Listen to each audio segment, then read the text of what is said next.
We are fact-based in Europe. We are like, this is this, this is this, this is this. It's all proven, tried, tested. The Americans, they are just like, boom, I have a vision. Maybe it's actually, he has a vision, but not really a solution. But he is selling his story. He's marketing it like crazy. We need simply to accept, and that's why I'm always coming back when people ask me, what did I learn from Nokia? According to your own viewpoints and rules, you can do everything right, but still fail.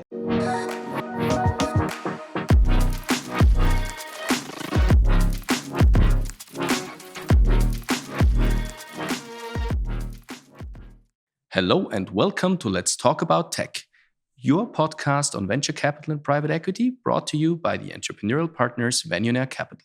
Today with me is Alexander Oswald, 30 years in marketing, president of the Austrian Marketing Association, and well known for his tailored approach to solve problems. Hello, Alexander.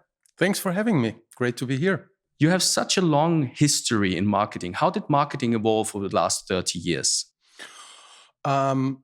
On the one hand, the basic, let's say, idea or concept is still the same, but we had to change a lot in terms of approach, technologies, and of course, also target groups changed. Now, let me go in detail about this. I think marketing in general has two basic goals.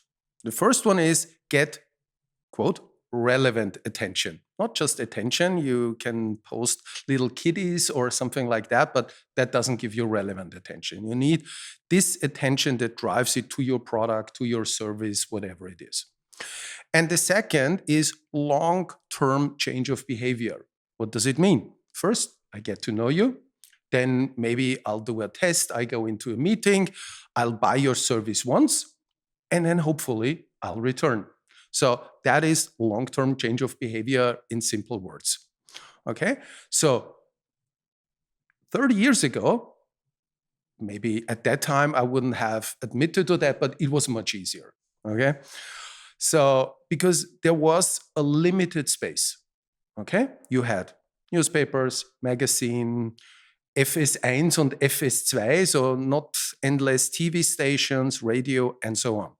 So you knew if I invest 1 million shillings, I get that much space.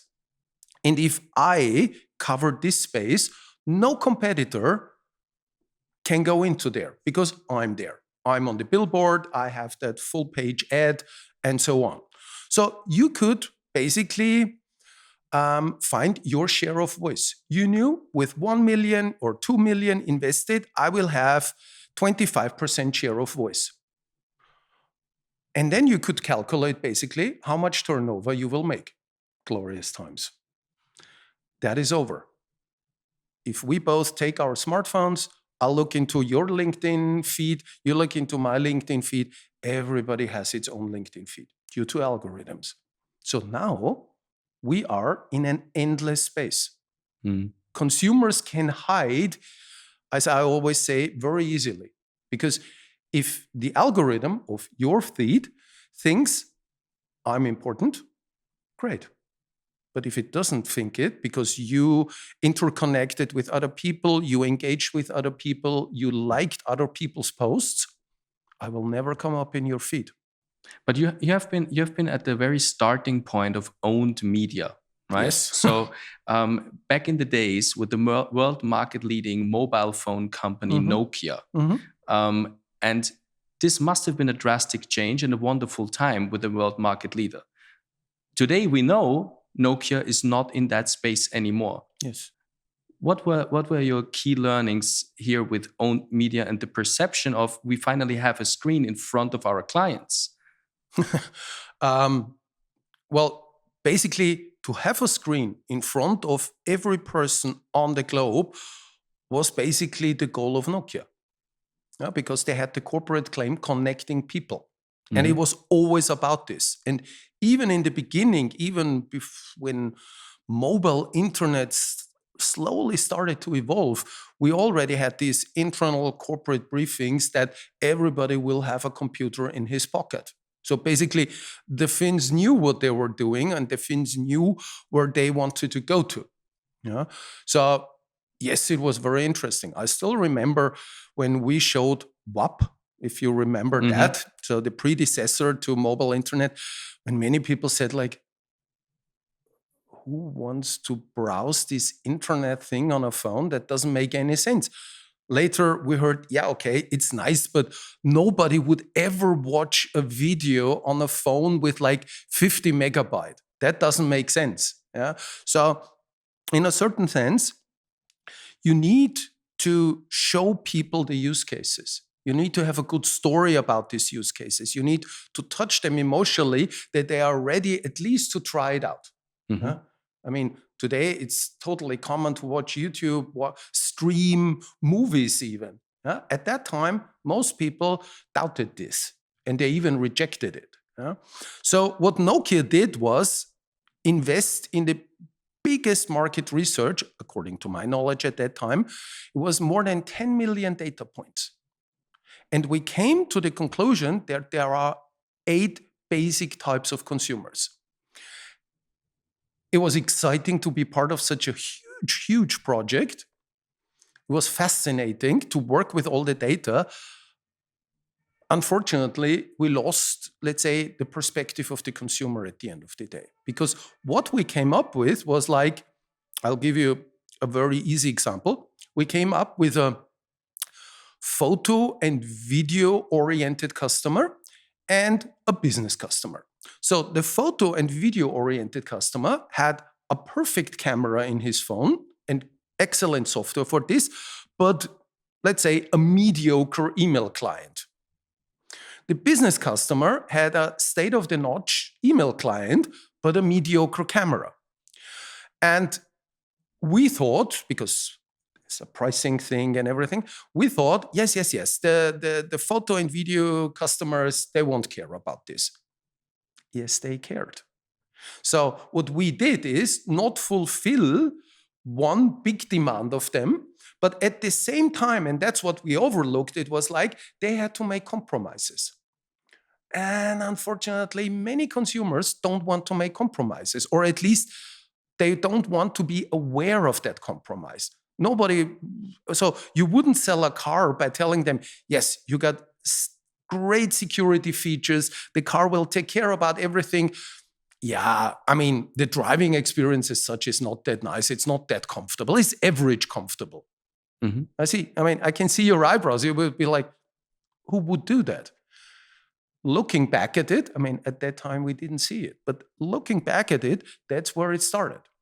And then one person came from Cupertino, Steve Jobs, who said, like, we can't ask consumers about something that they don't know at this moment in point. So it's impossible. Gone with everything. He said, like, we do this one thing. The interesting thing here is, and I'm going back to Nokia and then jumping forward to Apple. There is this intuitive approach of every entrepreneur when there is a new platform, a new technology, right? You wrap your head around a new business opportunity, right? And even in Nokia times, there were businesses becoming unicorns, selling ringtones on the phone, right? Or just a little wallpaper, right, on the phone. You had to pay for that, right? So individualizing was the first step into basically an approach where entrepreneurs would use Nokia, right, as the world market leader with a screen in front of everyone's face to make business through this platform. Yes. And then this realization, right, that there is a new market if I provide a platform with a smartphone, in my humble opinion, was the game changer with the iPhone. I wouldn't be surprised if Nokia would have also had invented a smartphone themselves. They just might have not understood that this platform could become a marketplace where they could leverage entrepreneurial, I would say, creativity, right, to bring businesses to the users and take a cut of it. Or am I mistaken? You are mostly right. At the end of the day, the iPhone didn't kill Nokia. Somebody else did. What iPhone did is Nokia was always known for ease of use. And we even had smartphones. Unfortunately, we did not call them smartphones. We called them Symbian phones because the operating system was Symbian. So in 2004, I could control my laptop with my smartphone. In 2004? Yes. You don't want to hear the process of getting this application from a shop on my computer and from my computer in my phone. It was about 12 steps, not very user-friendly. So what the iPhone changed is, first of all, you had the touch screen. And second of all, you had the App Store. And suddenly, everybody, even not so technology aficionados, could download something. And they showed it to everybody. Look, see my new game. I downloaded it at the moment. So it was total ease of use. And that took away basically one of the main USPs of Nokia, this ease of use. What killed Nokia was basically Google. Because at that time, if you wanted to build a smartphone, you had to buy an operating system. And that would have been approximately 100 to 120 US dollars to your bill of material. Now, guess what happens when somebody comes and says like, here is for free. It's called Android. All we want to do is you don't change the browser settings, you don't do everything, because Google sells eyeballs. Right. But whoever agreed to that could have an operating system for free. And then it made boom. Then suddenly all the Koreans and later all the Chinese companies jumped on it and flooded the market with much cheaper devices. And that killed Nokia. That's very interesting. Is this a cultural mistake that we have in Europe, that sometimes superstars having a world-leading role then die in a certain change of user behavior or market dynamics? Because, I mean, it's stunning to me. You said 10 million data points was researched, right? Everybody had a Nokia phone. How could you not see that there is something different needed? I think there is more than one reason for that. So I remember celebrating 70% market share in Austria, okay? 7-0, okay? I called it later the King Midas problem. I mean, at a certain point, when you are so successful, you really think everything that I touch becomes gold. Yeah. So sometimes too much success can, how shall I say that, spoil you. Okay. So I think that was the first problem. Everybody, all our senior vice presidents, I think they all felt like masters of the universe because they did everything right for so many years.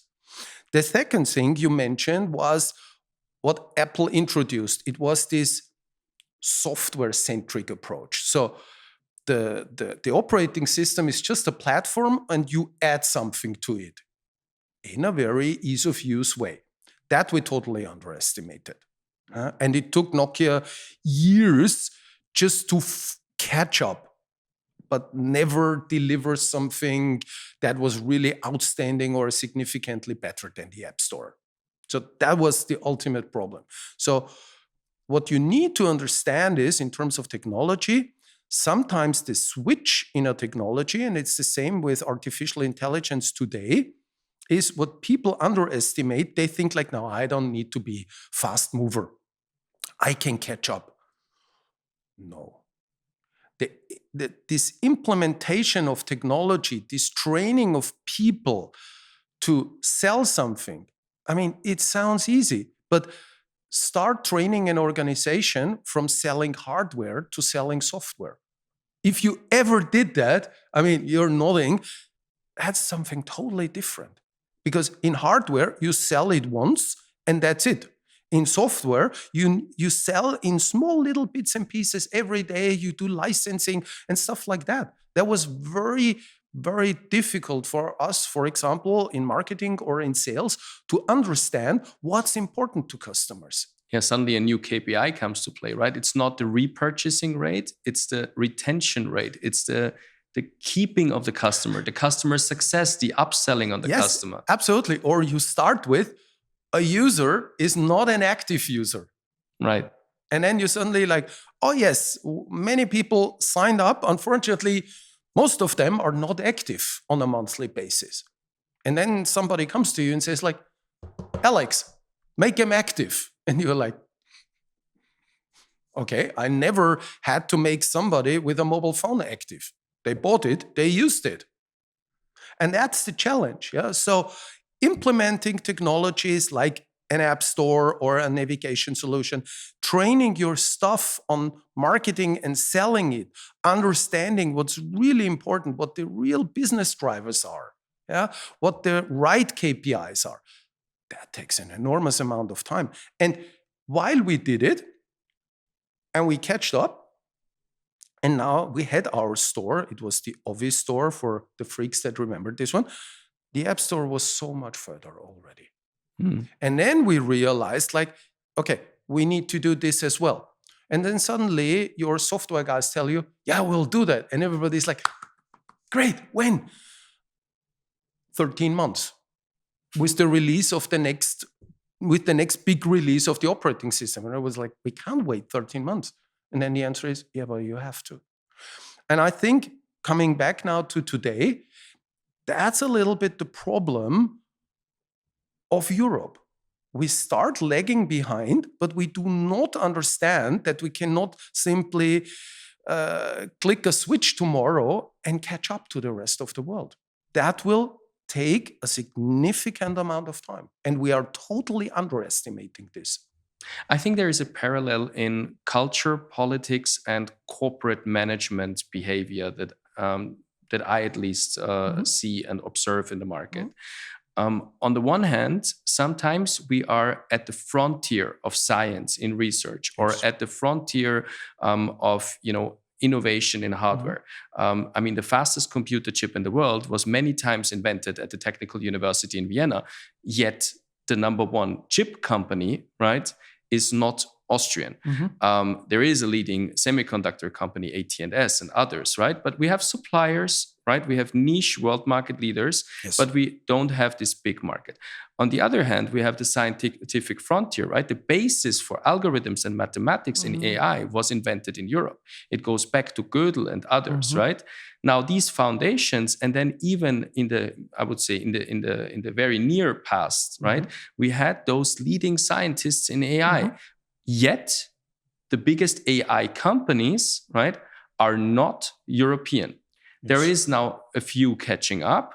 And in the meanwhile, also the European Union as a regulator sees things are coming up and are kind of driving, and they feel they have to kind of slow down and reduce risks by implementing AI Act, GDPR, and other regulations, right?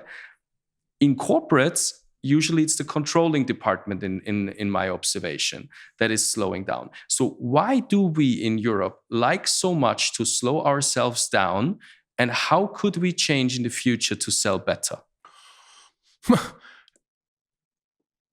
I start with an example. I teach at Fachhochschule and so on. And one part I always like is giving them a presentation training. And I can tell you, it got a little bit better over the years, but overall, the presentation skills are average, I would say. So we are, in a certain way, too humble. Yeah, we try to be scientific. We try to be right. We do not want to, let's say, there's just this expression in Austrian, ein Geschichtel drucken. Yeah, I tell you a little bit of a made-up story. We don't want to be overselling. Never, ever. And when you worked with people from the Anglo-American space, I mean, they did 10 to 100 times more presentations during school already. They went to debate clubs and stuff like this. Yeah? So they are much better in not only giving you facts, but telling you a story that really engages you emotional. And we are fact-based in Europe. We are like, this is this, and this is this, and this is this, and it's all proven, tried, tested, Stiftung Warentest, something like this. The Americans, they are just like, gone. I have a big vision. I have something to sell. You make your decision. It's like and that. It's your fault if you don't like it. I have a vision.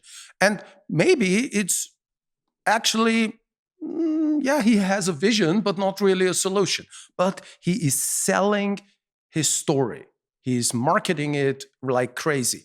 And we need simply to accept, and that's why I'm always coming back when people ask me, what did I learn from Nokia, is you can do, according to your own viewpoints and rules, you can do everything right, but still fail.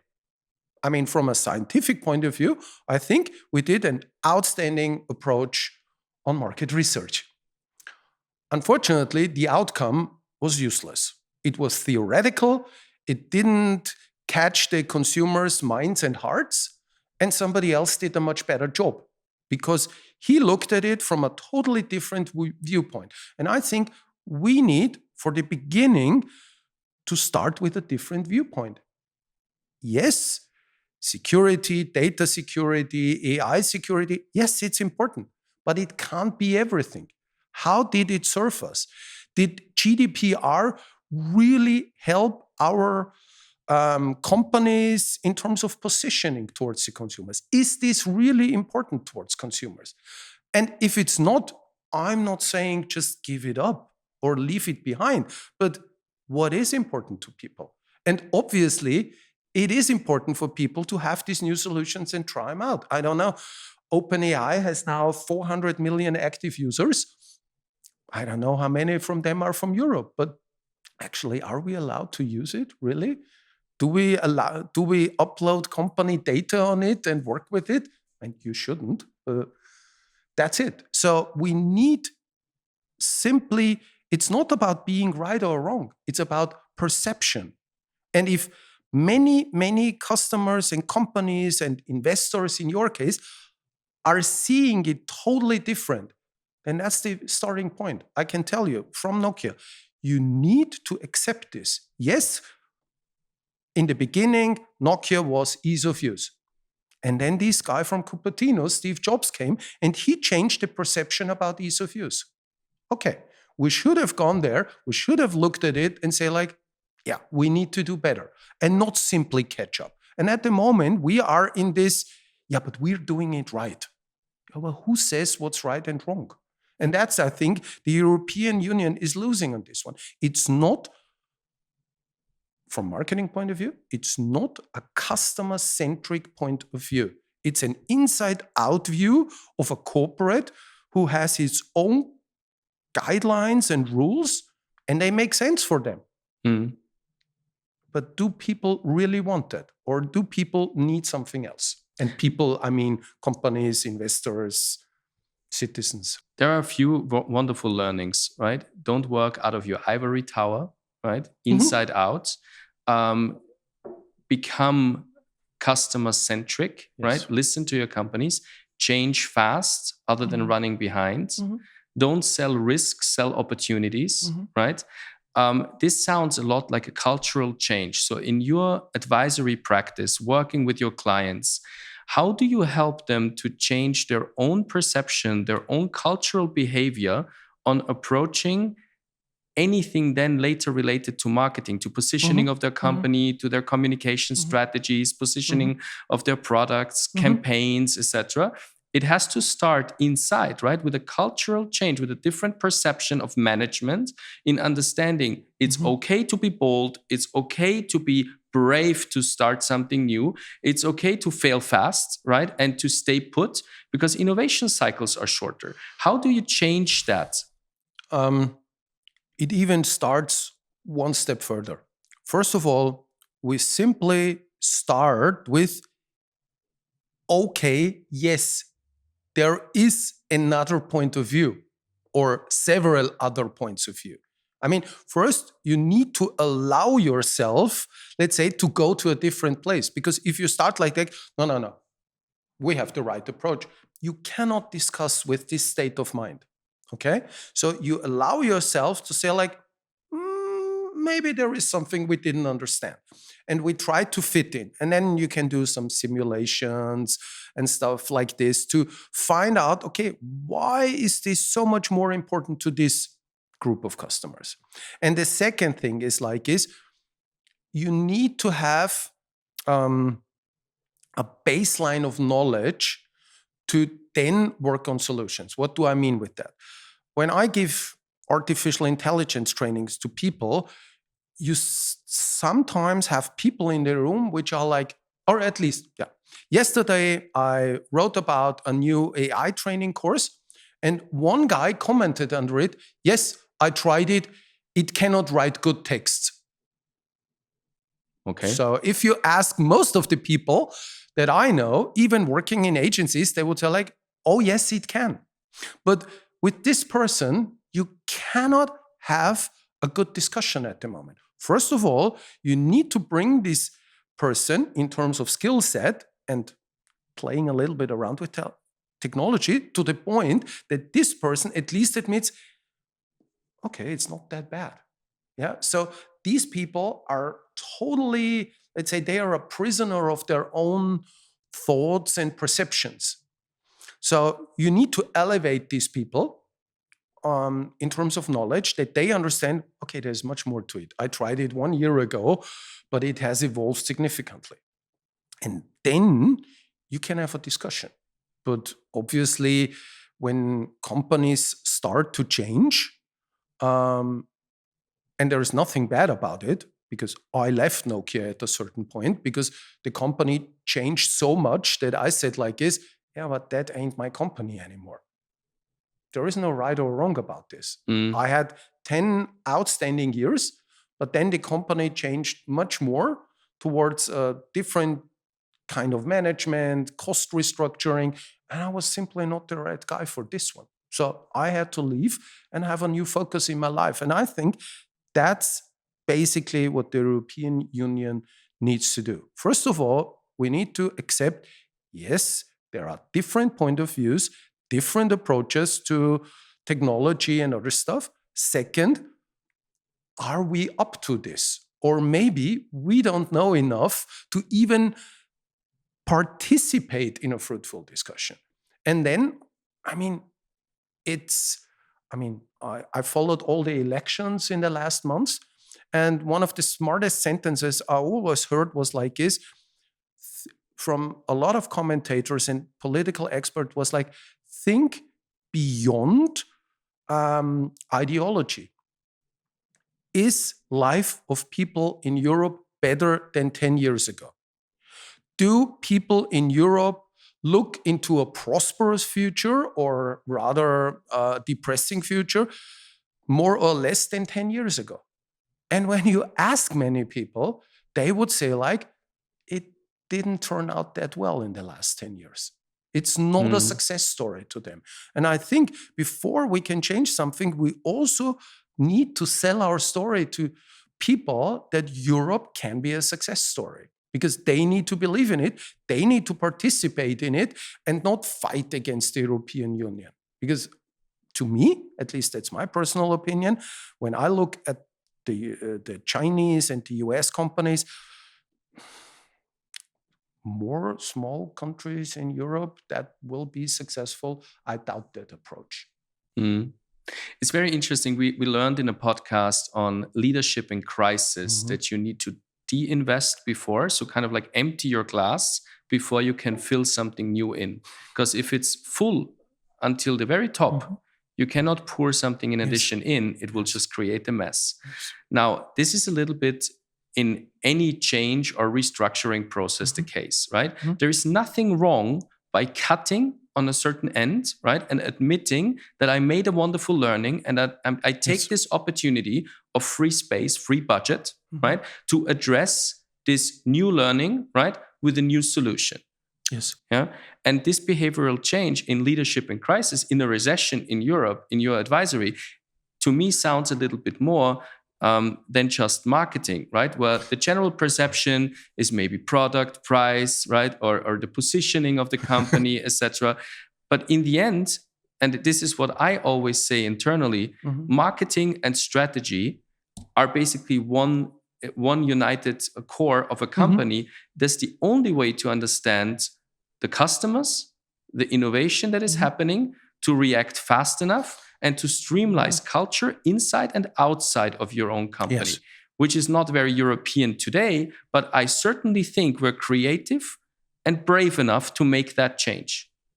That's actually a very big question. So let's start with the beginning. Yes, what you said about the other podcasts and speakers, yes, I support it 100%. Before you can start something new, you need to tell people what to stop or at least reduce, because you need to create this space. And most of the time, that's actually, to me, one of the biggest management mistakes. You always add up on people, on top of, on top of, on top of. And they get confused because they're like, well, I did 10 things a year ago. Now I have to do 23. It's basically too much. We need to stop with certain things or reduce them. The other thing is yes, when you look at the, let's say, typical, let's say, old definition, not to say, of marketing, it's product, price, place, promotion. You could say we decentralized marketing. We took product away to production or product management or something like this. We took out price and most of the time gave it to controlling, maybe also influenced by sales. We took place out and gave it to sales. And now it's just promotion. And sometimes people are like, yeah, but marketing is just promotion. Yeah, you took everything out of it. So we need to have the look at it that marketing still needs to be done. You can call it whatever you want. You can also invent additional piece for people or whatever. Yeah, you still have to do it. Right. And that's also the job of the European Union at the moment. Look at China, look at the US, look at the BRICS, whatever it is. What is our position in all of this? We still got many of the wealthiest inhabitants on Earth. We still got a lot of money. What do we tell these people? What do we tell people from outside of the EU? So new customers and existing customers, what do they expect from us? Yeah? We are still a safe place. We are still a good place to live. There is much more to this. And that's what we need to do. We need to be interested. We cannot have this, as I would say, moral arrogance of yeah, I know what the Americans want from us, but that's not right. Yes, it's right. In their perception, it's right, and we are wrong. Now, we don't need to say yes to everything. It's up to you as a company or as the European Union to say something like, yeah, okay, we understood the need, but no, we're not going to do it. Yeah, I mean, Google just changed. For a long time, they said, we never have our AI solutions in warfare. Suddenly, it changes. This is a decision. And it needs to be taken, maybe. Yeah. But look at it. I mean, we didn't want to, or let's say, yes, we wanted to defend Ukraine, but not really, or yes, and what part is NATO, what part is Europe? Nobody understands at the end of the day. But what we do understand is now, if the US goes out of Europe, we have a problem. And that simple example needs to be taken into other parts of our society and economy. What if? What if this happens? What are we going to do then? And then we need to do it. We need to do it because that's how companies survive. I think in Europe, we need to work on our resilience, sovereignty in digital and also as a society. We need to be creative and brave, and we need to embrace technology made in Europe.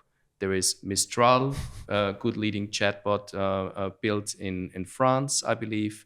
There is many other solutions in the CRM space. You don't have to go with the world market leader. You can use Brevo, which is internationally funded, but again, also from France, right? And there's obviously also many great solutions from Germany, Estonia, and many other places all across Europe. So I want to encourage you to embrace tech made in Europe, to also come and bring your technologies from around the world to Europe, and also European companies to the rest of the world. Let's make marketing and technology great again together.